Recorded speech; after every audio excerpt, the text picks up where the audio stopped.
നെയ്യും മധുരെല്ലാം ചേർത്ത് വഴറ്റിയെടുത്ത മത്തനാണ് നന്നായി വഴറ്റിയെടുത്തേ.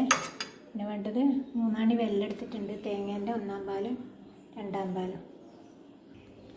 ഉരുളി വെച്ചിട്ട് ചൂടാകുമ്പോൾ നെയ്യ് ഒഴിച്ച് കൊടുത്തു 1 ടേബിൾ സ്പൂണ്. നെയ്യ് ഉരുകുമ്പോൾ ഒരു 5 ചുള ഈത്തപ്പഴം ഞാൻ ചെറുതായി മുറിച്ച് വെച്ചിട്ടുണ്ട്, ഒന്ന് ചവക്കാൻ കഷ്ണത്തിന് വേണ്ടിയിട്ട്. ഈത്തപ്പഴം ഒന്ന് ചൂടായി വന്നപാട് ഞാൻ മത്തൻ ചേർത്ത് കൊടുത്തു. ഒരിക്കൽ ശർക്കരപ്പാനി ചേർത്ത് കൊടുക്കുക, വഴറ്റിയ മത്തനായതുകൊണ്ട്. ഇനി 2-ാം പാല് ചേർത്ത് കൊടുക്കുക.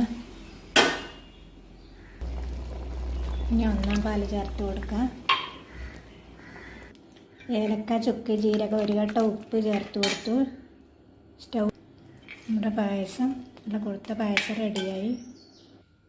മത്തൻ ഈന്തപ്പഴം